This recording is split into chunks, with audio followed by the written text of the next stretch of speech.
شہادت کے بعد جناب مالک اشتر اور ابراہیم مالک اشتر اور مختار سقفی جس نہر القمہ پہ غازی عباس پانی کے لیے آئے اس جگہ کھڑے ہیں۔ مختار سقفی پوچھتے ہیں ابراہیم غازی عباس سے تمہارا کیا تعلق تھا، کیا ریلیشن تھا، کیا محبت اور چاہت اور کیا دوستانہ تھا؟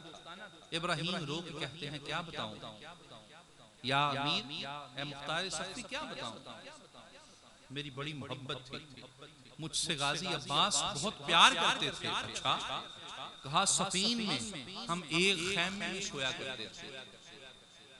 کہا مختار آپ کو ایک بات بتاؤں؟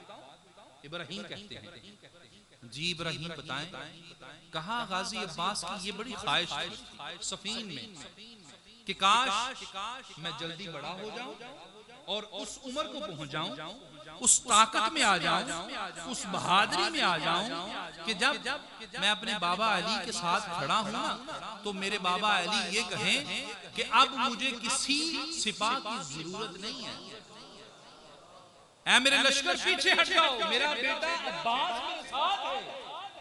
عباس کی یہ خواہش ہوا کرتی تھی کہ علی مجھے پورا لشکر سمجھے۔ اچھا، مختار کہتے ہیں ابراہیم اس قدر بہادری اور اس قدر محبت آل محمد تھی؟ جی مختار ایسے ہی۔ کہا ایک دن ہم سوئے ہوئے ہیں اور غازی عباس رات کے آدھی رات ہے، ڈر کے اٹھ جاتے ہیں، بڑا گھبراہٹ کے ساتھ اٹھتے ہیں۔ ابراہیم کہتے میں نے پوچھا عباس کیا ہوا، ڈر گئے ہو، کیا وجہ ہے، کوئی خواب دیکھا ہے؟ کہاں میں نے ابراہیم میں نے خواب دیکھا ہے۔ کیا خواب دیکھا ہے؟ میں خواب میں دیکھتا ہوں، جناب عباس فرماتے میں خواب دیکھتا ہوں کہ میرے بازو کٹے ہوئے ہیں اور وہ گم ہو گئے اور میں بڑی گھبراہٹ میں اٹھتا ہوں اور دیکھتا ہوں میرے بازو نہیں ہیں، اور جب میں باہر نکلتا ہوں تو ایک پرندہ میرے بازوؤں کو نوچ کے کھا رہا ہوتا ہے۔ عباس فرماتے ہیں میں گھبرا کے کہتا ہوں کہ تو میرے بازو کیوں کھا رہا ہے، اور میں اسے اڑانا چاہتا ہوں، جب بازو کے ساتھ کچھ ہاتھ سے چیز پکڑنا چاہتا ہوں دیکھتا ہوں میرے ہاتھ ہی نہیں ہے۔ عباس فرما رہے ہیں میرے ہاتھ ہی نہیں ہے۔